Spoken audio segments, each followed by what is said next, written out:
It's the Real News Network. I'm Sharmini Perez coming to you from Baltimore. The UN General Secretary, Antonio Guterres, ordered the withdrawal of an incriminating UN report against Israel's apartheid policies on Palestine. The report from the United Nations Economic and Social Commission of Western Asia published the first of what was meant to be a series authored by Richard Falk and Virginia Tilley. The head of the United Nations Economic and Social Commission of Western Asia, Reema Khalaf, has now resigned in protest of the withdrawal.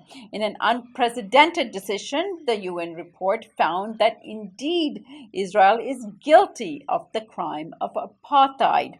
The report, titled a UN report, Israel imposes apartheid regime on Palestinians. Here is the head of the UN Economic and Social Commission of Western Asia describing the report. Huge effort was put into this report, serious scholarly work, and the production of an overwhelming evidence of the nature of the regime that Israel is imposing on the Palestinians. We hope all this will inform further deliberations on the root causes of the problem, be it within the United Nations or even outside among member states and within civil society organizations. We also it will inform and prompt actions to combat an apartheid regime as called for in international law. That was Reema Khalaf, head of the agency, the UN agency that released the report. Now joining me is Shir Hever. He's a Real News correspondent in Heidelberg, Germany, and specializing in the Middle East. Thanks so much for joining us here, Shir. Thanks for having me, Sharmini. So, Shir, let's start with why the UN General Secretary withdrew this report and if there's any reason for it. We don't actually know the reason because the General Secretary refused to justify his action. I think it's very likely that he succumbed to Israeli pressure. The Israeli Minister of Foreign Affairs is now actually very openly saying that they're putting a lot of pressure on the United Nations to avoid adopting anti-Israeli resolutions. I think that it's very regrettable because he's a very new General Secretary and already very disappointing and succumbing to Israeli pressure. But this is really not the main issue here. The story is not his decision to withdraw the report. The story is the report itself, which is very well based and well researched and written by experts on international law whose expertise and knowledge of the story far exceeds that of Guterres. Shir, what is it we know about Richard Falk and Virginia Tilley, who authored the report? Both of them are very well-known experts on international law. Richard Falk was the special rapporteur of the United Nations to the occupied Palestinian territory for many years. Even after his stint as special rapporteur, he continued to write and give lectures and write books as well on the Israeli occupation and on Israeli policies. Virginia Tilley is also an expert on international law with a special emphasis on Israel-Palestine. Right. Now, as far as I understand, this report draws an analogy between what happened in South Africa and the apartheid of South Africa and what's going on in Palestine. Is this a useful analogy? I think this is a common mistake that people make when they consider apartheid to be only what happened in South Africa during apartheid, the apartheid regime, because actually there's been more than one apartheid regimes in the world, in Rhodesia as well, before it became Zimbabwe, but also in other places around the world. And in 1973, the United Nations defined the crime of apartheid and issued the convention against the crime of apartheid, and it defined it as inhuman acts committed for the purpose of establishing and maintaining domination by one racial group or persons over any other racial group of persons and systematically oppressing them. Now, in 2002, there was the Rome Statute of the International Criminal Court on the crime of apartheid. 2002 is already after there's no more apartheid in South Africa. Defining the crime of apartheid is something that still needs to be fought against, and we still need to be aware of it and make sure that it doesn't happen again.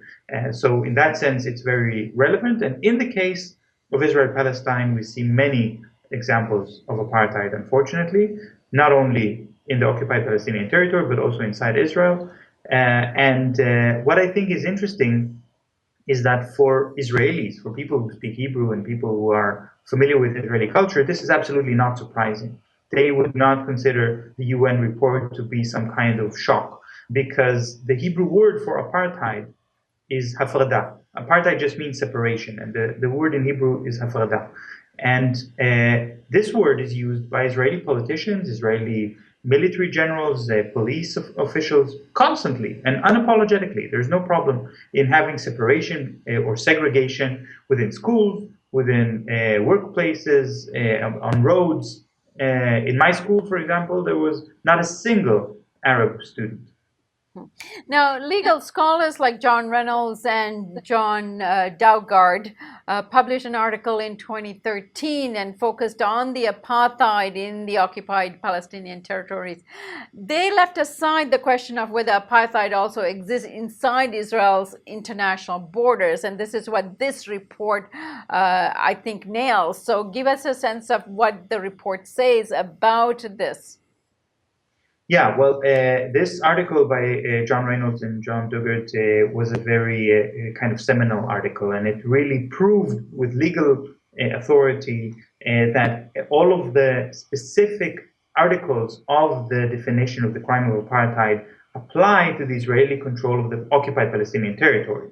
That is a relatively easy thing to do because, for example, in the city of Hebron, we have the Shuhada Street, which is sort of a microcosm of apartheid. There are Israeli soldiers stationed in that street, and they say, if you're Jewish, you can enter the street. If you're not, you cannot. And that is almost like those signs that we know from apartheid in South Africa that says blacks have no entry for blacks or whites only. The tricky part, and this is where this new report is so important, is to talk about whether apartheid also exists within Israel. And the main way that this report tackles this very difficult question is by showing that, in fact, we should look at Palestinians not as different and separate groups of people, but as one nation, which is divided into categories by the Israeli authorities. So those Palestinians who do happen to have Israeli citizenship, they only have some of the rights of Jewish Israeli citizens, but they still have more rights than those Palestinians living in the West Bank, those Palestinians living in East Jerusalem or somewhat in between, Palestinians in the Gaza Strip who have even fewer rights, Palestinians in the diaspora around the world who are denied entry into Israel, and all of these different groups are segregated by the Israeli policies. And in fact, this segregation among Palestinians is in fact something that amounts to the crime of apartheid. Now, Shir, the UN report made a very clear distinction between citizenship and nationality and how they are received by Palestinians and Israelis. Give us a sense of what that was about. I think for people living in democratic countries, this distinction between citizenship and nationality seems artificial or very strange. If you're a citizen of a country, then you're part of that nationality, and it's very difficult to understand that that is not always the case in every country. And in the case of Israel, there is a fake nationality called Israeli nationality. Why do I say fake? Because it appears on the passport. On my passport, it says Israeli under nationality. But this is only applicable when I travel outside of Israel.